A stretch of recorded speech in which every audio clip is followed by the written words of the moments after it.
ផ្ដាំផ្សាយរឿងគឺនៅក្នុងការប្រកួតរបស់ពួកគេទាំងពីរឈូស៊ីងហៅក៏បានលោតទៅវាយសៀវហ្វឹងផាច់បណ្ដាសៀវហ្វឹងគេប៊ីធ្លាក់ទៅលើសង្វៀនជូកើលឿនឡងដែលបានមើលពីខាងលើនេះវិញក៏បាននិយាយថាឈូស៊ីងហៅនឹងគេដឹងតែពីរបៀបលេងល្បិចប៉ុណ្ណោះឈូស៊ីងហៅក៏បានដើរមករកសៀវហ្វឹងហើយក៏បានប្រាប់សៀវហ្វឹងឲ្យហៅគេថាបងប្រុសទៅសៀវហ្វឹងគេគឺចង់ម្ដងទៀតប៉ុន្តែឈូស៊ីងហៅក៏បាននិយាយថាគេគឺអាចម្ដងទៀតបានប៉ុន្តែសៀវហ្វឹងត្រូវហៅឈូស៊ីងហៅថាបងប្រុសជាមុនសិនសៀវហ្វឹងក៏បាននិយាយថាឈូស៊ីងហៅនឹងគឺលេងល្បិចឈូស៊ីងហៅក៏បានតបវិញថាទាហានគួរតែចេះប្រើល្បិចប្រសិទ្ធបើឈូស៊ីងហៅជាសត្រូវរបស់សៀវហ្វឹងមិនថាឈូស៊ីងហៅប្រើអ្វីក៏ដោយឲ្យតែឯកកម្ចាត់សៀវហ្វឹងបាននោះគឺជាជ័យជំនះក្រៅពីនេះឈូស៊ីងហៅក៏បានសួរសៀវហ្វឹងថាការប្រកួតចាប់ផ្ដើមហើយឬនៅហើយសៀវហ្វឹងខ្លួនគេក៏បានយល់ព្រមផងដែរហើយសៀវហ្វឹងថែមទាំងឲ្យឈូស៊ីងហៅវាប្រហាមុនទៀតផងហើយឥឡូវនេះសៀវហ្វឹងកំពុងតែមិនសប្បាយចិត្តជាមួយនឹងការចាញ់របស់គេវាហាក់ដូចជាសៀវហ្វឹងគឺជាមនុស្សដែលចាញ់ហើយមិនប្រព្រឹត្តទទួលយកឈូស៊ីងហៅក៏បានមកគៀកស្មាសៀវហ្វឹងឬក៏និយាយថាគេនឹងផ្ដល់ឱកាសឲ្យសៀវហ្វឹងម្ដងទៀតលើកនេះសៀវហ្វឹងជាអ្នកវាប្រហាមុនវិញម្ដងប្រសិនបើសៀវហ្វឹងនៅតែចាញ់សៀវហ្វឹងត្រូវតែហៅឈូស៊ីងហៅថាបងប្រុសហើយឈូស៊ីងហៅក៏បានឲ្យជូកើលីនឡងធ្វើជាសាក់សីផងដែរហើយជូកើលីនឡងក៏បានយល់ព្រមសៀវហ្វឹងគេក៏បានយល់ព្រមដូចគ្នាការប្រកួតម្ដងទៀតក៏បានចាប់ផ្ដើមសៀវហ្វឹងក៏បានប្រើស្នេហ៍ដៅរបស់គេទៅកាន់ឈូស៊ីងហៅ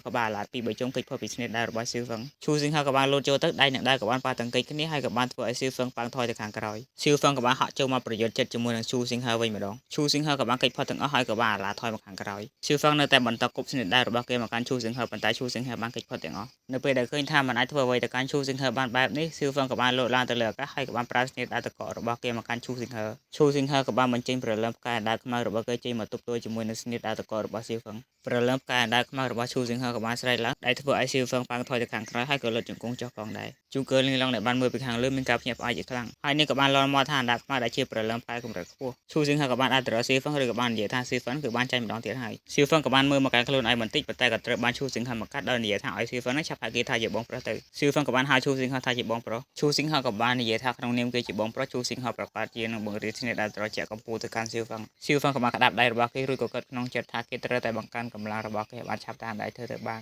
នឈូស៊ីងហៅក៏បានប្រាប់ឲ្យសៀវហ្វឹងហ្វឹកហាត់បន្ថែមទៀតហើយឈូស៊ីងហៅក៏បានសរសើរសៀវហ្វឹងផងដែរថាដៃរបស់គេគឺពិតជាលឿនសូម្បីតែឈូស៊ីងហៅខ្លួនឯងក៏គេមិនអាចកិច្ចផុតបានដែរបានត្រឹមតែការពារដោយអាសកម្មប៉ុណ្ណោះហើយឈូស៊ីងហៅក៏បាននិយាយទៀតថាគេនឹងខំប្រឹងអស់ពីសមត្ថភាពដើម្បីកិច្ចផុតពីស្នេហ៍ដៃរបស់សៀវហ្វឹងនៅពេលក្រោយសៀវហ្វឹងក៏បានហៅដៃរបស់គេរួចក៏បែរក្នុងដៃចាក់ចេញហើយឈូស៊ីងហៅក៏បានគិតក្នុងចិត្តរបស់គេបន្តទៀតថាប្រសិនបើនិយាយអំពីល្បឿនព្រលឹងផ្កាយបាក់សៃក្រហមគឺលឿនបំផុតប្រសិនបើឈូស៊ីងហៅជួបគូប្រជែងដែលលឿនជាងខ្លួនរបស់គេនៅពេលក្រោយឈូស៊ីងហៅនឹងប្រើប្រាស់អត្ថប្រយោជន៍របស់វាបានពេញលេញអាឆ្មាតដេញមន់ម៉េះជូកើលីងឡងដែលកំពុងមើលពីខាងលើនេះវិញក៏បាននិយាយម្នាក់ឯងថាលោកតាជូកើធ្លាប់ប្រាប់នាងថាឈូស៊ីងហៅមានទេពកោសល្យខ្លាំងណាស់ឥឡូវនេះវាជាការពិតពេលនិយាយចប់ជូកើលីងឡងក៏បានប្រាប់ឲ្យសៀវហ្វឹងចុះពីលើសង្វៀនហើយនាងក៏បានលោតឡើងលើសង្វៀនឈូស៊ីងហៅក៏បានសួរទៅកាន់ជូកើលីងឡងថានាងមកទីនេះដើម្បីប្រកាសជាមួយនឹងគេមែនទេជូកើលីងឡងក៏បានសរសើរឈូស៊ីងហៅថាឆ្លាតដែលគេបានទីត្រូវឈូស៊ីងហៅក៏បាននិយាយថាជូកើលីងឡងគឺជាទេពកោសល្យកម្ពុជានៅក្នុងត្រកូលផ្កាយតែឈូស៊ីងហៅគេអាចយកឈ្នះនាងបានដោយរបៀបណាជូកើលីងឡងក៏បាននិយាយថាបើដូច្នេះឲ្យឈូស៊ីងហៅនឹងគឺយកចិត្តទុកដាក់ជាងនេះបើមិនដូច្នេះទេឈូស៊ីងហៅមានតែត្រូវនាងធ្វើទីរនកម្មប៉ុណ្ណោះឈូស៊ីងហៅក៏បាននិយាយថាមើលទៅគេមិនអាចកិច្ចផុតបាននោះទេឈូស៊ីងហៅក៏បានកំដៅសាច់ដុំរបស់គេដូចជារដងហើយក៏បានបញ្ចេញព្រលឹមផ្កាយអណ្ដាតខ្មៅរបស់គេចេញមក